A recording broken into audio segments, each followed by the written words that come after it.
नमस्कार मित्रों, Renaissance classes में आपका स्वागत है। मित्रों, आज हम एक नए सिद्धांत की बात करेंगे और वो है ध्वनि संप्रदाय, ध्वनि सिद्धांत।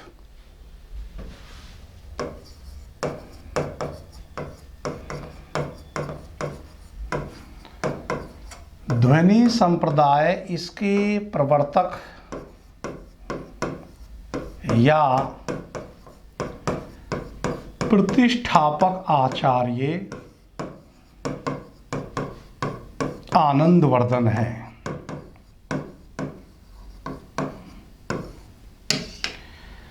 मित्रों, ध्यान रहे, संस्कृत समीक्षा शास्त्र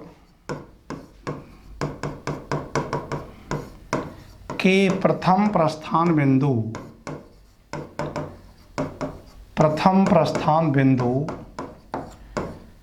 संस्कृत समीक्षा शास्त्र के प्रथम प्रस्थान बिंदु भरत मुनि माने जाते हैं। भरत मुनि माने जाते हैं और द्वितीय प्रस्थान बिंदु तथा द्वितीय प्रस्थान बिंदु आनंदवर्धन माने जाते हैं।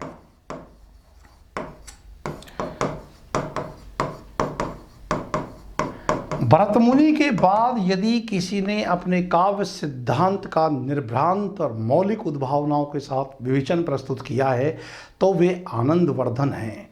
और आनंदवर्धन का ध्वनि संप्रदाय अपने समय में इतना लोकप्रिय हुआ कि बहुत सारे ध्वनि विरोधी आचार्यों को खड़ा होना पड़ा।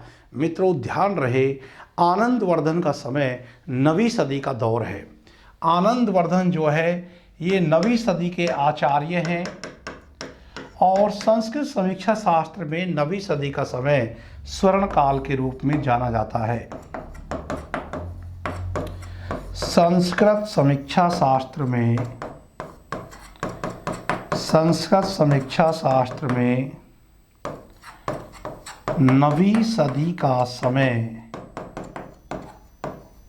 स्वर्ण युग या स्वर्ण काल के रूप में स्वर्ण युग के रूप में जाना जाता है।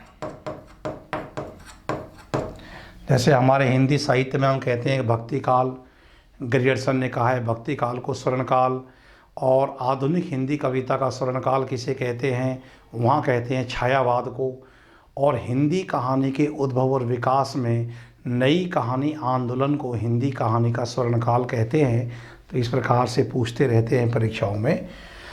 तो संस्कृत समीक्षा शास्त्र में नवीं सदी का समय स्वर्ण युग के रूप में जाना जाता है और नवीं सदी के आचार्य हैं आनंदवर्धन। हालांकि रुद्रट भी जो है नवीं सदी के आचार्य रहे हैं, अलंकारवादी आचार्य। और आनंदवर्धन की कौन सी पुस्तक है जिसमें ध्वनि सिद्धांत दिया गया है? आनंदवर्धन कृत ध्वन्यालोक। ध्यान रखेंगे, इनकी पुस्तक का नाम ध्वन्यालोक है। और अभिनव गुप्त ने इसकी टीका किस नाम से लिखी है?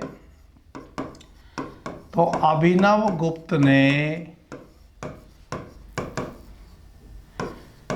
ध्वन्यालोक की टीका,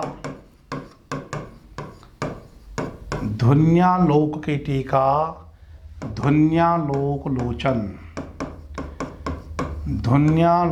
लोचन के नाम से लिखी है। ध्वन्यालोक लोचन के नाम से लिखी है। तो आपको ध्यान रखना है कि ध्वन्यालोक रचना आनंदवर्धन की है और ध्वन्यालोक लोचन ये हो जाएगी अभिनव गुप्त की। मित्रों, जो आनंदवर्धन की ध्वन्यालोक है इसके दूसरे भी नाम मिलते हैं। इसको काव्यालोक भी कहते हैं और इसको सहृदयालोक भी कहते हैं। सहृदयालोक आनंदवर्धन की जो पुस्तक है काव्यालोक और सहृदयालोक के नाम से भी जानी जाती है। और यह भी आपको अच्छे से विदित होना चाहिए कि आनंदवर्धन सहृदय की अवधारणा के, सहृदय की अवधारणा के जनक माने जाते हैं। आनंदवर्धन सहृदय की अवधारणा के जनक माने जाते हैं। अब देखिए, आनंदवर्धन है 9वीं सदी के। आनंदवर्धन से पहले कौन कौन से सिद्धांत आ गए? कुंतक का वक्रोक्ति सिद्धांत तो 10वीं सदी का है, जो बाद में आया। तो देखिए, आनंदवर्धन से पहले ये सिद्धांत आ चुके हैं। आनंदवर्धन से पहले के सिद्धांत, आनंदवर्धन से पहले के सिद्धांत में एक तो रस सिद्धांत है, ये आ चुका था।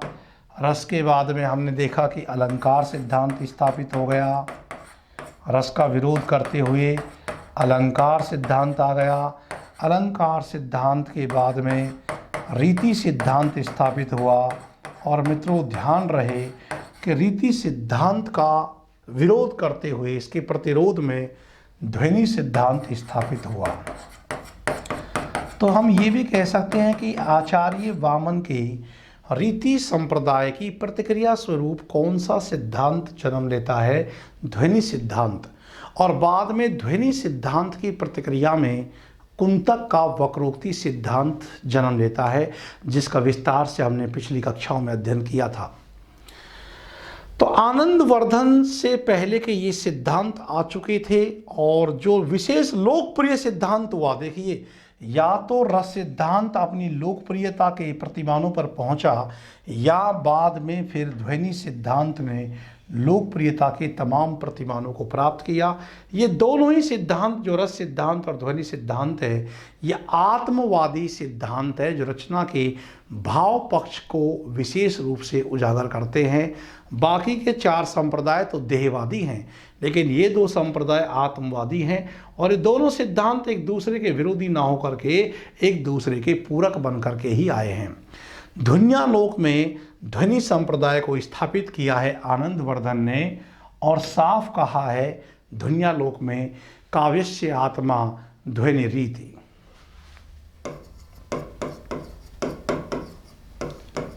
काव्यस्य आत्मा ध्वनि रीति। ये बात कहाँ लिखी मिलती है?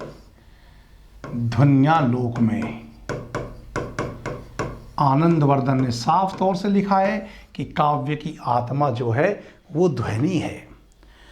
इस प्रकार अब ध्वनि का सामान्य अर्थ क्या है और ध्वनि संप्रदाय से हम क्या समझते हैं? आनंदवर्धन ने ध्वनि सिद्धांत के बारे में अपनी कौन कौन सी स्थापनाएं रखी हैं, और आनंदवर्धन ने ध्वनि के कौन कौन से भेद किए हैं, उन भेदों की परिभाषा। यहाँ से सवाल भेदों से आप मान के चलें कि वक्रोक्ति सिद्धांत और ध्वनि सिद्धांत के तो अधिकांश क्वेश्चन आपके भेदों से जुड़े हुए आएंगे। इन दोनों सिद्धांतों से 5 सवाल आप मानकर चलेंगे इस बार, और 5 में से 3 सवाल तो आपके भेदों से संबंधित ही होंगे। मित्रों, अब हम बात करते हैं ध्वनि के संदर्भ में। इन पहलुओं को आप ध्यान रखेंगे। सहृदय की अवधारणा के जनक कौन है? आनंदवर्धन। और संस्कृत समीक्षा शास्त्र में इतने मौलिक सिद्धांत को जो निर्भ्रांत रूप से उजागर किया है, भरतमुनि के बाद ऐसा फिर आनंदवर्धन ने ही किया है। अब ध्वनि किसे कहते हैं? सामान्य बातचीत करते हम। मित्रों, ध्वनि का सामान्य अर्थ है आवाज़। जिससे आवाज़ उत्पन्न होती है उसे ध्वनि कहते हैं। ध्वन्यते अनेन इति ध्वनि। और ध्वनन ध्वनि की यदि हम बात करें तो ध्वनन ध्वनि के आधार पर हम कह सकते हैं कि ध्वनि तो होना ही ध्वनि है। और चूंकि काव्य में रस हो या आपका अलंकार हो या रीति हो, क्योंकि ध्वनि से पहले तो यही सिद्धांत आए थे ना, वक्रोक्ति की तो बात ये करेंगे नहीं आनंदवर्धन, क्योंकि इनको तो पता ही नहीं है कि बाद में कोई वक्रोक्ति सिद्धांत भी आएगा। तो चूंकि काव्य में रस, अलंकार, रीति, ये सभी काव्य में ध्वनित होते हैं, अतः ये सब भी ध्वनि ही हुए। इस प्रकार आनंदवर्धन ने ध्वनि से एक बड़ा व्यापक अर्थ लिया है, और रस, अलंकार, रीति सभी का समायोजन इन्होंने ध्वनि में कर लिया है। और बाद में आचार्य कुंतक ने ध्वनि को भी रस, अलंकार, रीति और ध्वनि को भी वक्रोक्ति में शामिल कर लिया है। सही बात भी है कि भाई जो हमारा घर है वो सबसे सुंदर है। ये सभी आचार्य इस बात को कहेंगे कि हमारे घर में सभी घरों की विशेषता मिल जाती है। तो अपने अपने सिद्धांत को इन्होंने खंडन मंडन शैली में ही तो प्रतिष्ठापित किया है। तो बिल्कुल जीरो लेवल से एकदम एक एक बिंदु को हम लिखते चलेंगे मित्रों। टॉपिक है हमारा ध्वनि सिद्धांत, और बहुत ज़्यादा घबराने डरने की आवश्यकता नहीं है।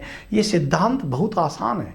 भारतीय और पाश्चात्य समीक्षा शास्त्र बस समझने की बात है। एक बार आप समझ गए तो यहाँ से तो कभी लाइफ में ही आपका कोई सवाल गलत होगा ही नहीं। तो मित्रों, ध्वनि का सामान्य अर्थ है आवाज़।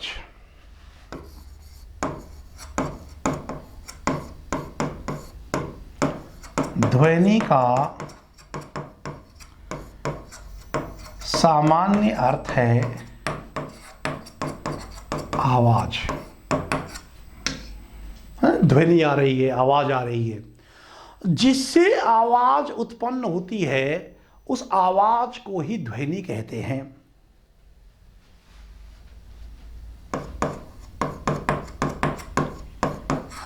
जिससे आवाज उत्पन्न होती है वह ही ध्वनि है। तभी तो ये पंक्ति ध्वनिकार ने लिखी है कि ध्वन्यते अनेन इति ध्वनि।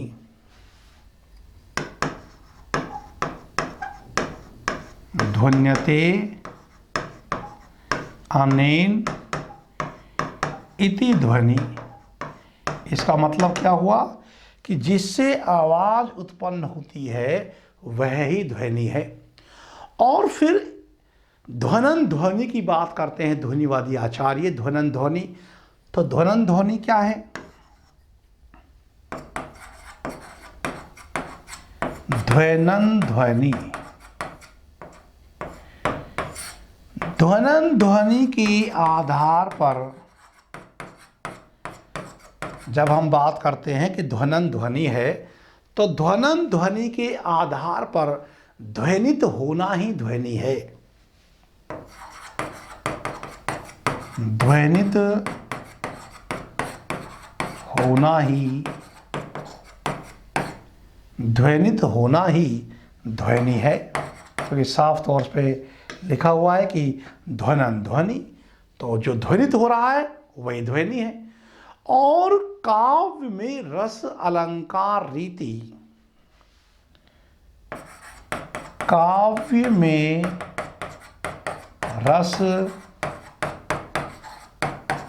अलंकार, रीति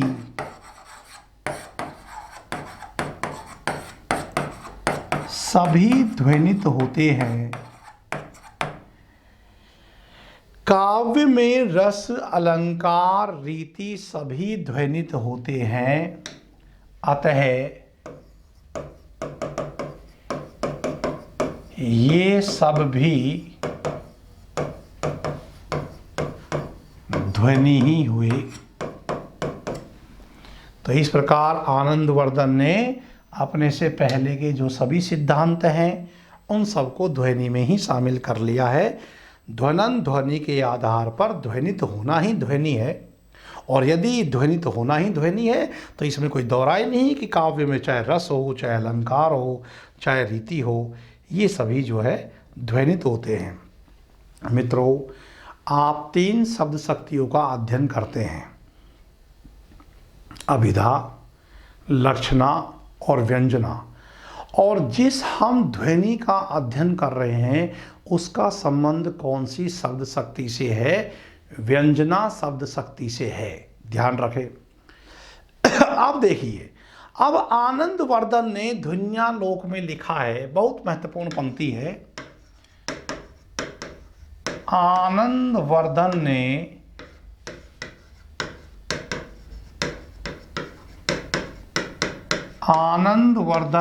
ध्वन्यालोक में लिखा है,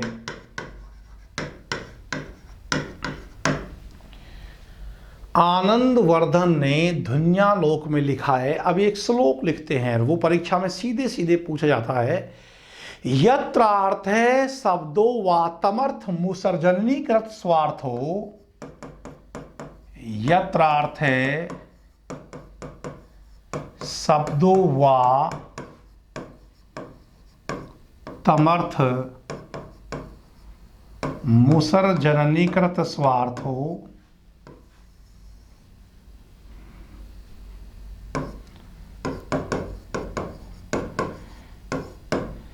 इस पंक्ति को आप सीधे सीधे कंठस्थ याद कर लेंगे।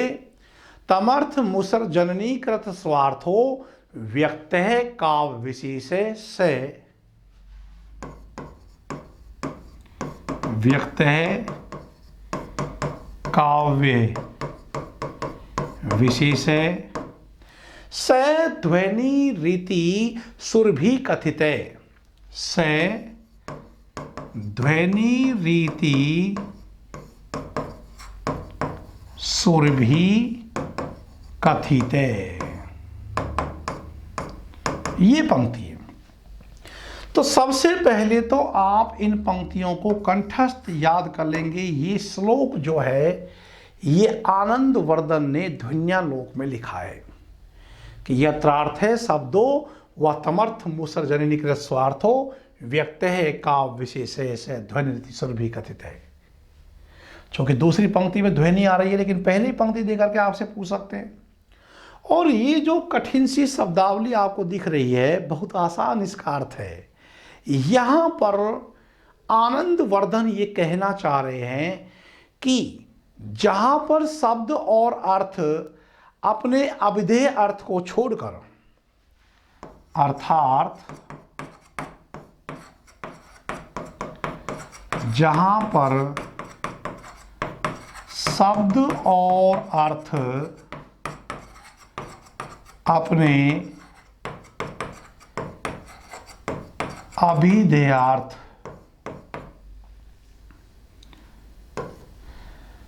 जहाँ पर शब्द और अर्थ अपने अभिधेयार्थ को छोड़कर, भाई तीन जो शब्द शक्ति होती है, तो अभिधा जिस अर्थ को बतलाती है उसको आप अभिधेयार्थ भी कह सकते हो, उसको सीधे सीधे वाच्यार्थ भी कह सकते हो। लक्षणा जिस अर्थ को बतलाती है उसको लक्ष्यार्थ कहते हैं, और व्यंजना जिस अर्थ को बतलाती है उसको व्यंग्यार्थ भी कहते हैं, अन्यार्थ भी कहते हैं, उसको प्रतीयमान अर्थ भी कहते हैं। इनको भी कई बार पूछ लेते हैं, अभी हम उनको नोट कर लेंगे, इसका अर्थार्थ लिख लेंगे। तो या जहाँ पर शब्द और अर्थ अपने अभिधेय अर्थ को छोड़कर किसी व्यंग्यार्थ की प्रतीति करने लगता है, किसी व्यंग्यार्थ की प्रतीति कराने, किसी व्यंग्यार्थ की प्रतीति कराने लगता है, उसे ध्वनि काव्य कहते हैं। उसे ध्वनि काव्य कहते हैं। तो वो है ध्वनि काव्य। तो मित्रों, वहाँ ध्वनि होती है, वहाँ ध्वनि काव्य, या उसे ध्वनि, ऐसे लिखो इसको, उसको अलग बिंदु बनाएंगे हम। वहाँ ध्वनि होती है, प्रतीति कराने लगता है, वहाँ ध्वनि होती है। ये इस श्लोक का अर्थ हुआ है। और आनंदवर्धन की अब आप दूसरी महत्वपूर्ण शब्दावली को नोट कर लेंगे। आनंदवर्धन के अनुसार जहां अर्थ स्वयं को और शब्द अपने, आनंदवर्धन के अनुसार, आनंदवर्धन के अनुसार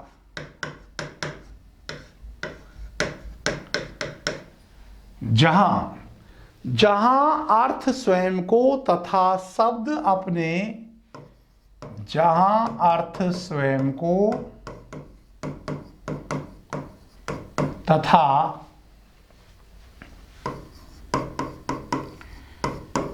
शब्द अपने अभिधेय अर्थ को, शब्द अपने अभिधेय अर्थ को गौण करके या छोड़ करके, गौण का मतलब होता है न्यून करके, क्योंकि अभिधेय अर्थ एकदम समाप्त तो नहीं होता है, लेकिन गौण न्यून कम हो जाता है। गौण करके प्रतीयमान को प्रकाशित करता है, गौण करके प्रतीयमान को प्रकाशित करता है, प्रकाशित करता है, वह उसे ध्वनि काव्य कहा जाता है, ध्वनि काव्य कहा जाता है।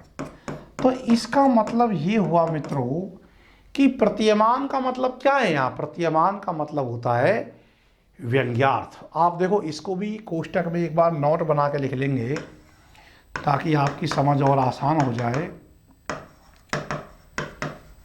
अभिधा शब्द शक्ति जिस अर्थ को बतलाती है,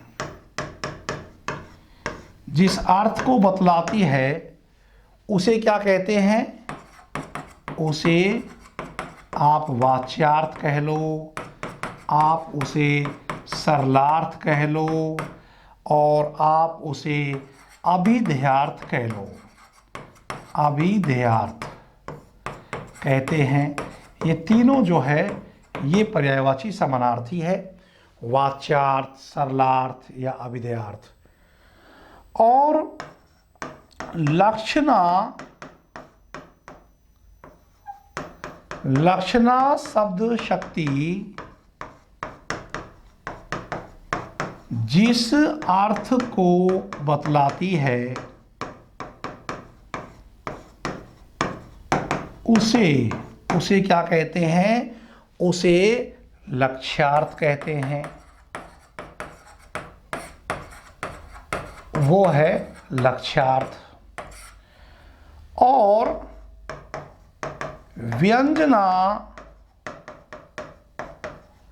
शब्द शक्ति जिस अर्थ को व्यंजित करती है, जिस अर्थ को व्यंजित करती है, जिस अर्थ को व्यंजित करती है उसे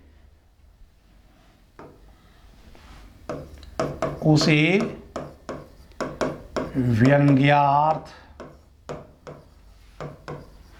अन्यार्थ,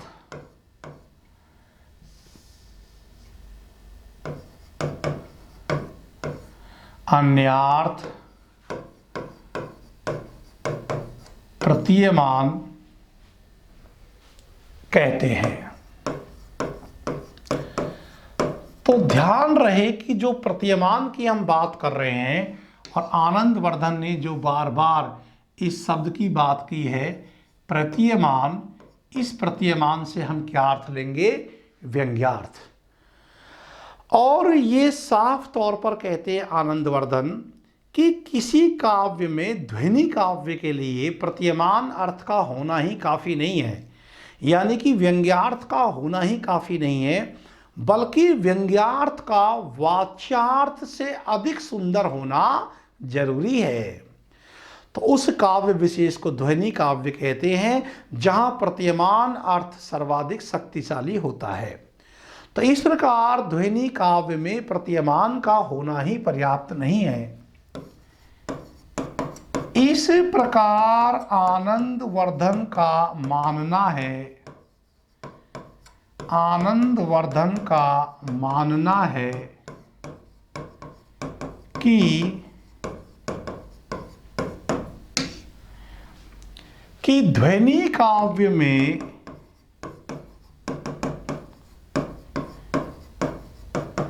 प्रतीयमान का होना ही पर्याप्त नहीं है,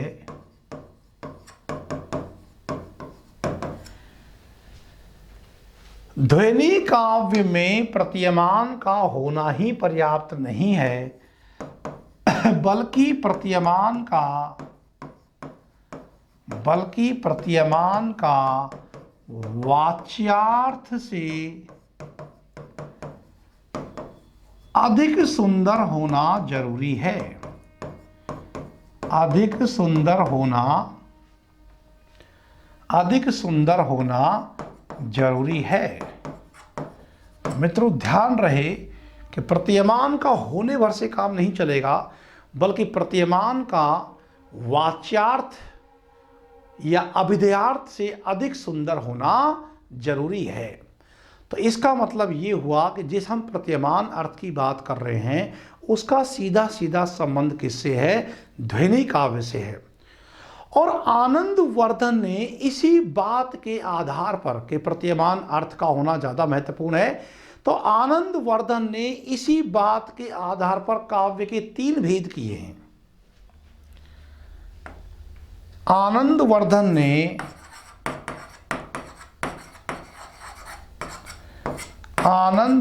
ने इसी बात के आधार पर काव्य के 3 भेद किए हैं। काव्य के 3 भेद कौन कौन से किए हैं मित्रों? ये सवाल परीक्षा में बराबर आता रहता है। तो ये बहुत कठिन विषय नहीं है, सरल रूप में हम बहुत आसानी से इसको समझ सकते हैं। तो आप नोट कर लेंगे कि ये 3 भेद आपसे ऐसे पूछ सकते हैं कि आनंदवर्धन ने काव्य के कितने भेद किए हैं? 3 भेद किए हैं। एक तो है ध्वनि काव्य, एक है गुणीभूत व्यंग काव्य और एक है चित्र काव्य। एक है ध्वनि काव्य, एक है गुणीभूत व्यंग काव्य और एक है चित्र काव्य। ये काव्य के 3 भेद किए हैं। अब देखिए, ध्वनि काव्य तो वो है जहां, यदि हम इसको एक बिंदुओं से समझे, तो जहां प्रतीयमान ये प्रमुख है और जहां वाच्यार्थ गौण है। आप ये मानेंगे कि जो ऊपर वाला है वो प्रमुख के लिए हम लिख रहे हैं और नीचे वाले के संदर्भ में हम गौण के संदर्भ में लिख रहे हैं। तो जहां प्रतीयमान हावी है वाच्यार्थ पर, या ऐसे कह दें कि जहां प्रतीयमान अधिक सुंदर है वाच्यार्थ के स्थान पर, या हम ये कह दें कि जहां वाच्यार्थ पर प्रतीयमान हावी है। तो ऊपर वाला सिंबल हमने किसके लिए बनाया है? प्रमुख के लिए, और वाच्यार्थ गौण के लिए। तो ऐसा काव्य तो क्या होता है? ध्वनि काव्य।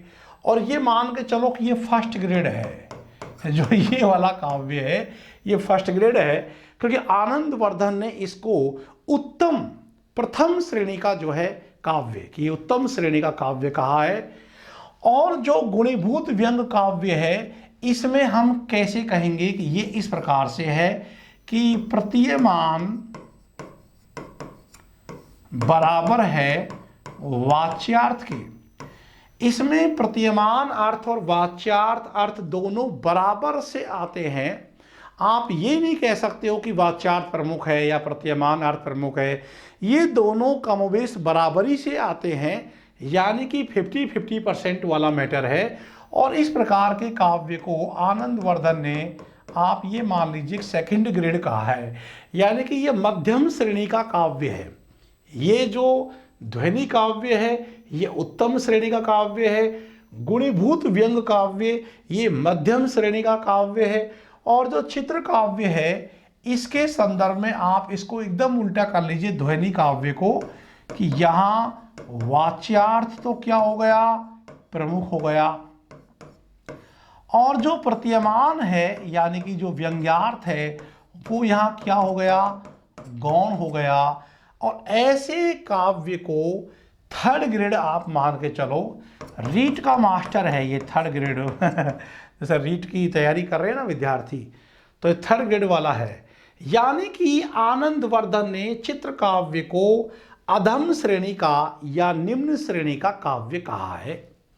जबकि ऐसा लगता है प्रथम दृष्टा भाई चित्र काव्य तो ये तो बिंब से चित्र से बनते जा रहे हैं, तो बिंब वाला काव्य तो महान काव्य होता है, वो उस संदर्भ में नहीं है।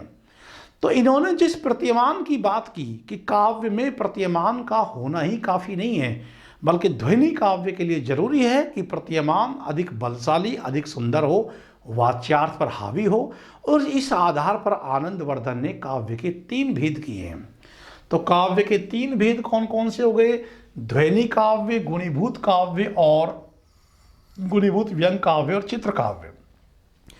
पिछली बार कॉलेज सहायक प्रोफेसर की भर्ती परीक्षा में मम्मट के संदर्भ में एक सवाल पूछा था, जो हमने डिस्कस किया कि मम्मट ने शब्द अलंकारों को अधम और फिर अर्थ अलंकारों को मध्यम और गुणीभूत व्यंग को उत्तम और ध्वनि काव्य को उत्तमोत्तम काव्य कहा है। वो मम्मट के संदर्भ में आपने पंक्ति लिखी थी, वो दूसरा रेफरेंस है, क्योंकि मम्मट भी तो ध्वनिवादी प्रमुख आचार्य हैं। हालांकि मम्मट तो 11वीं सदी के हैं और ये जो आनंदवर्धन है तो 9वीं सदी के हैं। तो बाद में मम्मट ने अपना तो कोई सिद्धांत नहीं दिया, लेकिन सिद्धांतों का विश्लेषण तो उन्होंने किया है। अब इसको आपने इस प्रकार से लिखा है तो देखिए, यहाँ वेटेज किसको मिल गया? प्रतीयमान को मिल गया। यहाँ दोनों बराबर है, ये पार्ले जी का पैकेट हो गया 50-50 वाला, आप ये मानो।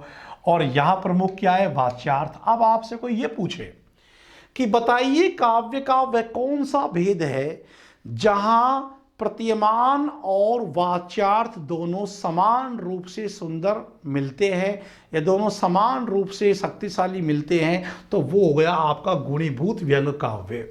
और ध्वनि से ऐसा सवाल भी बनाकर आपसे पूछ सकते हैं कि ध्वनि के बारे में कौन सा एक कथन सही नहीं है, और उसमें एक पंक्ति दे देगा कि गुणीभूत व्यंग काव्य में प्रतीयमान वाच्यार्थ पर हावी होता है, तो वो गलत हो जाएगा, क्योंकि यहाँ तो दोनों बराबर आ रहे हैं। तो ये बिंदु ध्यान रखें, और अलग से भी इनको पुनः विश्लेषित कर लेंगे। आप परिभाषा के तौर पर लिख लेंगे, आनंदवर्धन ने जो काव्य के 3 भेद किए हैं, काव्य के 3 भेद किए हैं। अच्छा, ये काव्य के 3 भेद किस स्तर पर किए हैं? प्रतीयमान के अर्थ पर, कि प्रतीयमान कहाँ सर्वशक्तिशाली है, कहाँ वह वाच्यार्थ के लेवल का बराबर मिल रहा है, कहाँ वो वाच्यार्थ से भी गौण है। उस आधार पर 3 काव्य की बात जो है, 3 प्रकार के काव्य की बात आनंदवर्धन करते हैं, जिसमें जो आपका ध्वनि काव्य है, अब इसकी क्या परिभाषा बनेगी? अब इसकी परिभाषा हम लिखेंगे कि जहां व्यंग्यार्थ, अब आपको मैं बार बार बता रहा हूं कि व्यंग्यार्थ कह लो, प्रतीयमान कह लो या अन्यार्थ कह लो, ये सब का मतलब एक ही है। प्रतीयमान और व्यंग्यार्थ दोनों पर्यायवाची हैं। तो जहां व्यंग्यार्थ वाच्यार्थ से सुंदर हो, जहां व्यंग्यार्थ यानी कि प्रतीयमान, जहां व्यंग्यार्थ वाच्यार्थ से सुंदर हो, जहां व्यंग्यार्थ वाच्यार्थ से सुंदर हो, या कहे कि जहां व्यंग्यार्थ वाच्यार्थ पर हावी हो, कैसे भी शब्दों का प्रयोग वो कर सकता है पेपर सेटर, तो यह उत्तम कोटि का काव्य है। आनंदवर्धन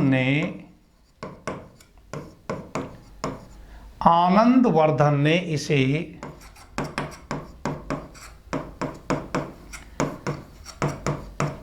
उत्तम कोटि का काव्य कहा है। ध्यान रहे मित्रों, आनंदवर्धन ने इसे उत्तम कोटि का काव्य कहा है। और दूसरा है वो है गुणीभूत व्यंग काव्य। और गुणीभूत व्यंग काव्य के बारे में आनंदवर्धन क्या कहते हैं? यहां आनंदवर्धन का मानना है कि जहां व्यंग्यार्थ और वाच्यार्थ दोनों समान हो, जहां व्यंग्यार्थ और वाच्यार्थ दोनों समान हो, वहाँ गुणीभूत व्यंग काव्य होता है। गुणीभूत व्यंग काव्य होता है। तो बताइए आनंदवर्धन ने काव्य की आत्मा कौन से को माना है? ध्वनि को माना है, तो उसे गुणीभूत व्यंग काव्य कहते हैं। और आनंदवर्धन के अनुसार ये किस श्रेणी का काव्य है? तो यह मध्यम कोटि का काव्य है। यह मध्यम कोटि का काव्य है। और फिर एक जो आपका शेष रह गया है वो है चित्र काव्य। अब चित्र काव्य किस प्रकार का काव्य है? तो आनंदवर्धन कहते हैं कि जहां व्यंग्यार्थ पर वाच्यार्थ हावी हो जाए, जहां व्यंग्यार्थ पर वाच्यार्थ हावी हो, या कह दो कि या सुंदर हो या अधिक बलशाली हो, जैसे भी आप कहना चाहें, लेकिन यहां वेटेज किसको मिल रहा है? वाच्यार्थ को।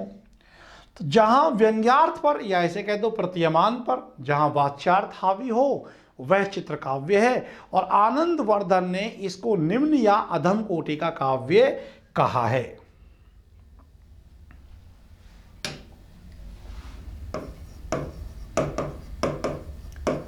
आनंदवर्धन ने चित्र काव्य को निम्न या अधम कोटि का काव्य कहा है। निम्न या अधम कोटि का काव्य कहा है। तो मित्रों, इस प्रकार काव्य के 3 भेद आनंदवर्धन ने किए हैं। और आनंदवर्धन ने अर्थ के भी 2 प्रकार किए हैं, ध्यान रहे। आनंदवर्धन ने अर्थ के भी 2 प्रकार किए हैं। इन प्रकार भेद इन सबको परीक्षाओं में पूछते हैं। 2 प्रकार किए हैं। अब आनंदवर्धन ने अर्थ के 2 प्रकार कौन से किए हैं मित्रों? एक वाच्यार्थ और एक प्रतीयमान। आप कहोगे लक्ष्यार्थ कहां गया? लक्ष्यार्थ को तो प्रतीयमान में ही शामिल कर लिया है। वाच्यार्थ और प्रतीयमान ध्यान रखेंगे। आनंदवर्धन ने अर्थ के भी 2 प्रकार किए हैं, तभी तो इन 2 प्रकारों की बात हमने इन तीनों प्रकार के काव्यों में की है। वहां वाच्यार्थ और प्रतीयमान इन 2 का ही तो नाम आया है। अब वाच्यार्थ में आप जानते हो कि वाच्यार्थ में अभिधा शब्द शक्ति मुख्य तौर से काम करती है।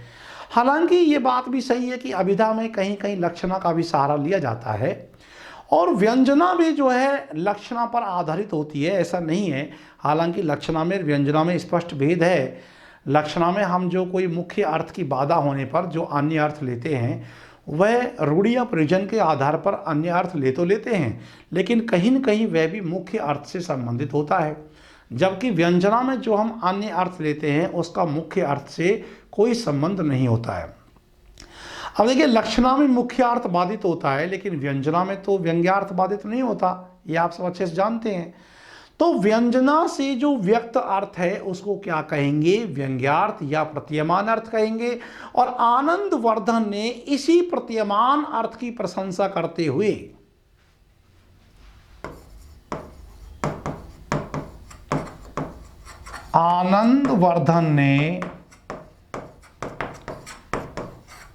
इसी प्रतीयमान अर्थ की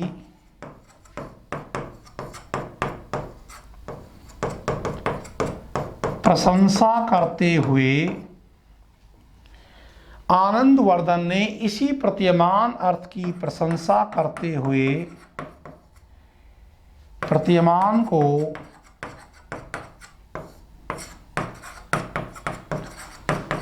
काव्य की आत्मा के रूप में क्योंकि इन्होंने तो साफ कहा है काव्यस्य आत्मा ध्वनि रीति, और कुंतक ने आत्मा की जगह जीवितम शब्द का प्रयोग किया है, वक्रोक्ति जीवितम, कि काव्य का प्राण तत्व एकमात्र जीवित तत्व है। इन्होंने आत्मा शब्द की बात की है। हालांकि मैंने आपको ये भी बताया कि काव्य शास्त्र में आत्मा शब्द की संकल्पना के जन्मदाता पहले आचार्य वामन है। काव्य शास्त्र के संदर्भ में ध्यान रखें, यूँ तो उपनिषद ग्रंथों में ही आत्मा परमात्मा का हवाला मिल जाता है। तो आनंदवर्धन ने इसी प्रतीयमान अर्थ की प्रशंसा करते हुए प्रतीयमान को काव्य की आत्मा के रूप में स्थापित किया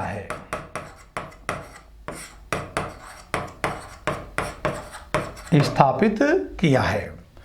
तो ये पहलू हैं, विशेष हमको ध्यान रखना है।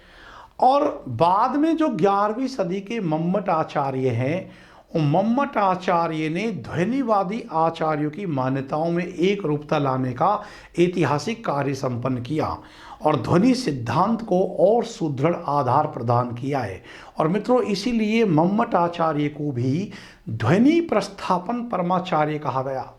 अब आपसे पूछ ले कि ध्वनि प्रस्थापन परमाचार्य कौन है, तो ध्वनि प्रस्थापन परमाचार्य के रूप में आप आनंदवर्धन का उत्तर नहीं देंगे, मम्मट का उत्तर देंगे।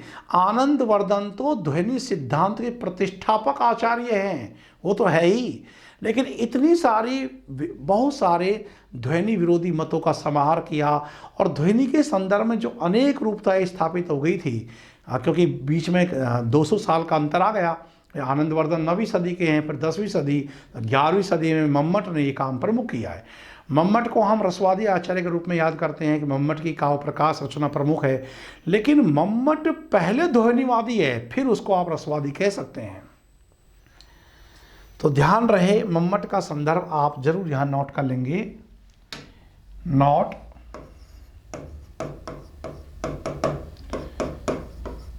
11वीं सदी के आचार्य मम्मट ने 11वीं सदी के आचार्य मम्मट ने ध्वनिवादी आचार्यों की मान्यताओं में जो अनेक रूपता आ गई थी, क्योंकि बहुत सारे ध्वनिवादी आचार्य बाद में हुए, तो ध्वनिवादी आचार्यों की मम्मट ने ध्वनिवादी आचार्यों के मतों में एक रूपता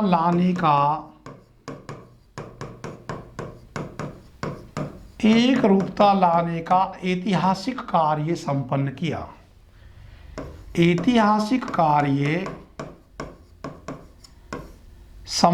किया। इसीलिए आचार्य मम्मट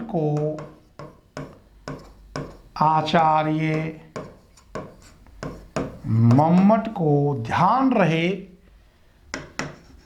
ध्वनि प्रस्थापन परमाचार्य भी कहा जाता है। ध्वनि प्रस्थापन परमाचार्य आचार्य मम्मट, ध्वनि के प्रतिष्ठापक आचार्य ये आनंदवर्धन है।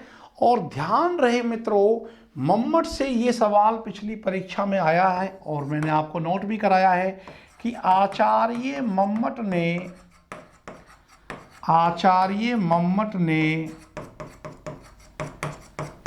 शब्द अलंकार को अधम काव्य, अर्थालंकार को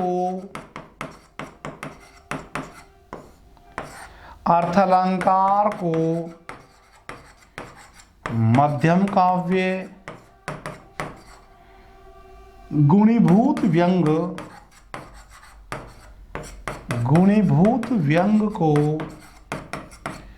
उत्तम काव्य, ध्यान रखेंगे आनंदवर्धन के संदर्भ अलग आ रहे हैं, इनके अलग है, उत्तम काव्य तथा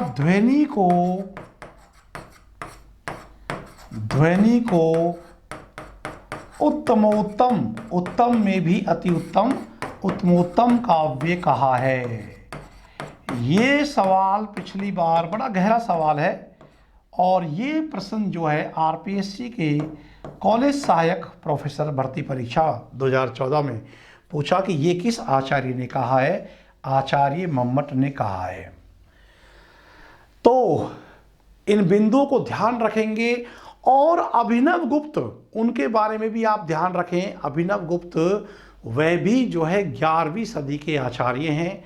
आचार्य अभिनव गुप्त के बारे में, वैसे मम्मट और अभिनव गुप्त जब दोनों ही 11वीं सदी के हैं तो इनको क्रम से लगाओगे आप तो ध्यान रहे पहले अभिनव गुप्त को लगाएंगे, क्योंकि ये 11वीं सदी के पूर्वार्ध में ही मौजूद थे, और मम्मट को अभिनव गुप्त के बाद में लगाएंगे। तो यहाँ अभिनव गुप्त का संदर्भ भी आप नोट कर लेंगे कि 11वीं सदी के आचार्य, 11वीं सदी के आचार्य अभिनव गुप्त, इनकी हम विस्तार से बात पहले भी कर चुके हैं, लेकिन यहाँ ध्वनि के संदर्भ में पुनः इनकी बात करना आवश्यक है। 11वीं सदी के आचार्य अभिनव गुप्त ने अपनी अभिनव भारती जो टीका है किसकी, नाट्य शास्त्र की, भरतमुनि के नाट्य शास्त्र की टीका अभिनव गुप्त ने किस नाम से लिखी, अभिनव भारती। तो 11वीं सदी के आचार्य, और ये अभिनव गुप्त कश्मीर के थे और कश्मीर के प्रसिद्ध शैव विचारक रहे हैं, शैव दर्शन के बड़े ज्ञाता रहे हैं ये। तो अभिनव गुप्त ने अभिनव भारती में कैसे आचार्य हैं, ये रसवादी आचार्य हैं। अभिनव गुप्त मूल रूप से रसवादी आचार्य हैं। अभिनव भारती में रस ध्वनि का सुंदर समन्वय किया है। रस ध्वनि का सुंदर समन्वय किया है। तो ये तो जो इन्होंने रस निष्पत्ति की व्याख्या में जो अपना सिद्धांत दिया था अभिव्यक्तिवाद, उसकी सबसे अधिक प्रशंसा हमने किस पहलू की कि इन्होंने जो है रस ध्वनि का बहुत सुंदर समन्वय करते हुए कहा था कि जो विभवादि व्यंजक है और रस जो है व्यंग है, और इन्होंने ध्वनिवादियों की व्यंजना शब्द शक्ति की प्रशंसा करते हुए कहा था कि ध्वनिवादियों की व्यंजना शब्द शक्ति ही रस की अभिव्यक्ति कर सकती है। मित्रों, इन बिंदु को ध्यान रखेंगे और यहाँ पुनः आप नोट कर लेंगे। अभिनव गुप्त ने, और पूरा की पूरा जो ध्वनि सिद्धांत है वो कौन सी शब्द शक्ति पर टिका हुआ है, व्यंजना शब्द शक्ति पर। और किस आधार पर, स्फोट का आधार, उस स्फोट के आधार की भी हम बात करेंगे। एक बार तो स्कूल लेक्चर की परीक्षा में केवल यही क्वेश्चन आया था कि स्फोटवाद का संबंध किससे है, ध्वनि सिद्धांत से। तो अभिनव गुप्त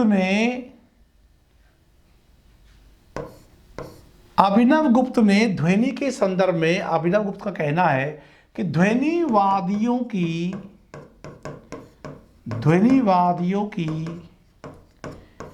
व्यंजना शब्द शक्ति की प्रशंसा करते हुए, व्यंजना शब्द शक्ति की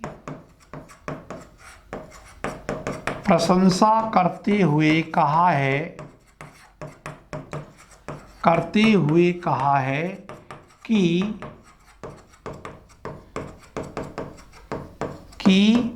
ध्वनिवादियों की व्यंजना शक्ति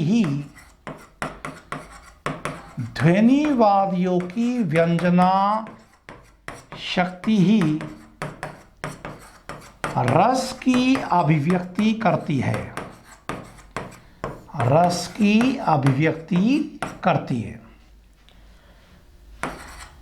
और ये अभिनव गुप्त के अनुसार, अभिनव गुप्त ने ही कहा है, अभिनव गुप्त ने रस को व्यंग एवं विभवादि को, रस को व्यंग एवं विभवावादी को क्या कहा है? व्यंजक कहा है। एक बार आया था, कौन सा कथन सही नहीं है? रस वाच्य है, गलत। रस तो व्यंग है, रस वाच्य नहीं हो सकता। वाच्य पर तो फिर अभिधा है, और यहाँ तो ये रस तो जो है वो व्यंजना पर है, तो वाच्य कैसे हो सकता है? तो इस प्रकार के सवाल परीक्षा में बनते हैं मित्रों। तो और देखो, तो अभिनव गुप्त ने जो है इस प्रकार से व्यंजना शब्द शक्ति की विशेष प्रशंसा की है, और ये साफ कहते हैं कि जो रस है, भाव है, आदि का बोध ये व्यंग रूप में ही हुआ करता है। अभिनव गुप्त का विचार है,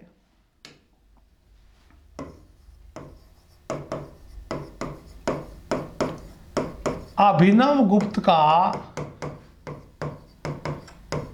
विचार है कि रस, भाव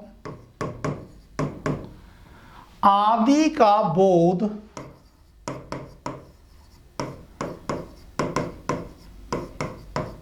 व्यंग रूप में ही हुआ करता है। तो एक प्रकार से रस और ध्वनि में समन्वय करने का बड़ा ही ऐतिहासिक कार्य आचार्य अभिनव गुप्त ने किया है।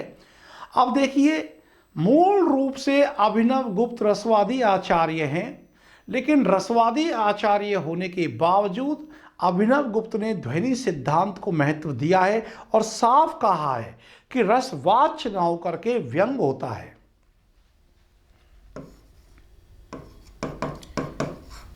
इस प्रकार रसवादी आचार्य होने के बावजूद, रसवादी आचार्य होने के बावजूद अभिनव गुप्त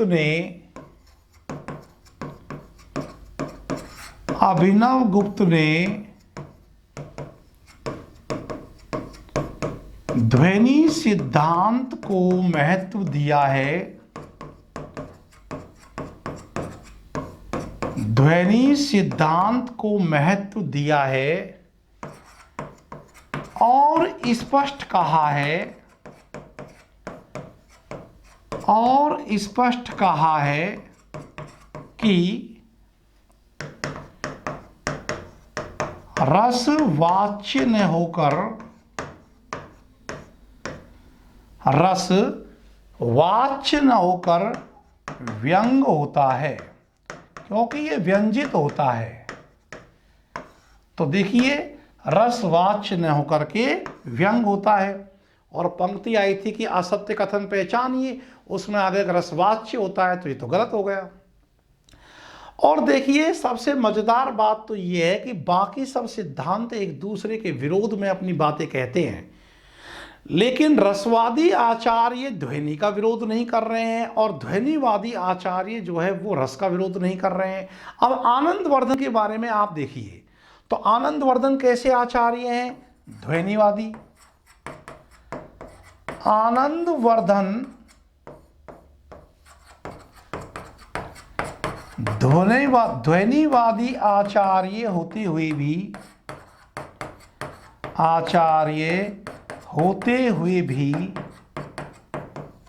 रस की महत्ता को स्थापित करते हैं। रस की महत्ता को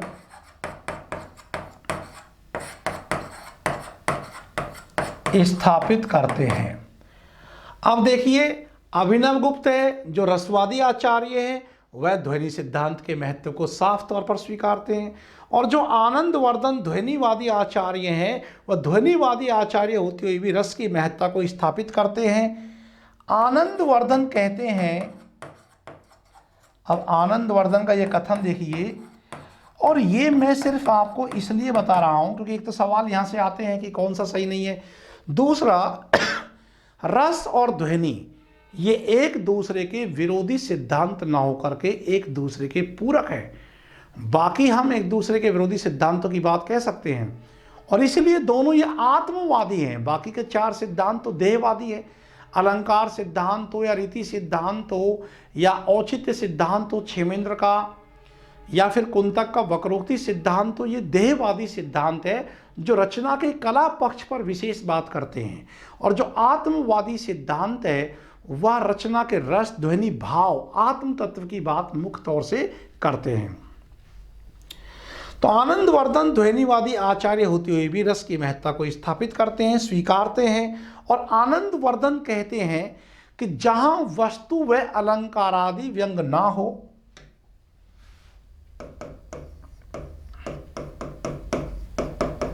जहां वस्तु व अलंकार आदि व्यंग ना हो,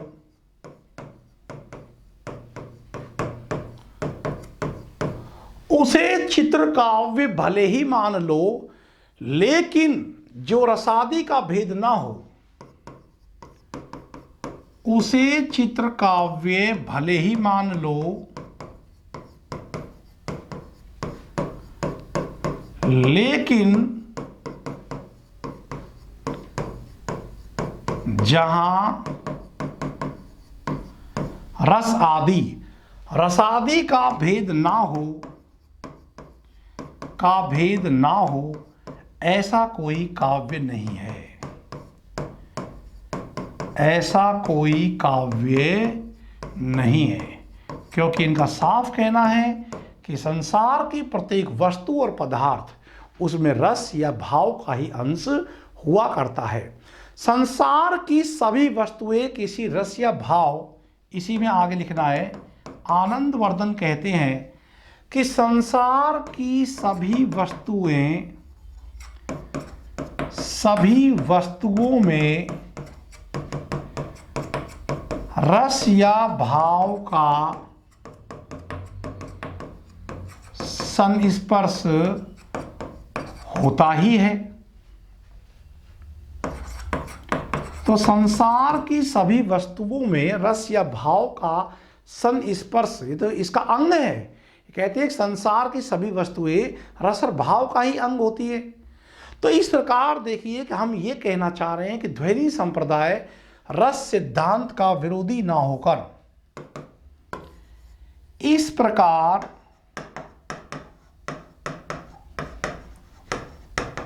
ध्वनि संप्रदाय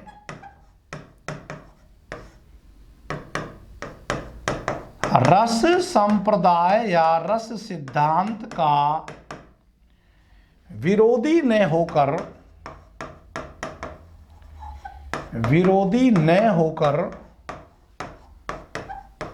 परस्पर एक दूसरे के पूरक हैं। मित्रों, ये हमने एक सामान्य बातचीत की है। बताइए कहाँ ये विषय कठिन है? इतनी आसानी से चीज़ें हमारे सामने स्पष्ट हैं। और भी जितनी भी जटिलताएं इस ध्वनि सिद्धांत की है, स्फोटवाद क्या है और इसके भेदों का बहुत सुंदर ढंग से जो लक्षण परिभाषा है, उसकी बात हम चार्ट के माध्यम से अगली कक्षा में भेदों को परिभाषित करेंगे। मित्रों, आज की क्लास के लिए आप इन महत्वपूर्ण बिंदुओं को तैयार रख लें, क्योंकि अर्थ के 2 भेद, काव्य के 3 भेद, उनमें अंतर, और सबसे बड़ा तो वो श्लोक का अर्थ आप ध्यान रखेंगे, जिसमें आनंदवर्धन ने कहा कि यत्रार्थे शब्दों व तमर्थ मुसर्जनिनी का स्वार्थो व्यक्त है काव्य विशेष है, वो वाला कि उसका अर्थ क्या है। ध्वनन ध्वनि या ध्वनते अनेन इति ध्वनि, इनके संदर्भ क्या हैं। मित्रों, इन पहलुओं की आज हमने बातचीत की, और आगामी कक्षा में हम ध्वनि सिद्धांत को और बारीकियों से समझेंगे। आज के लिए इतना ही। नमस्कार।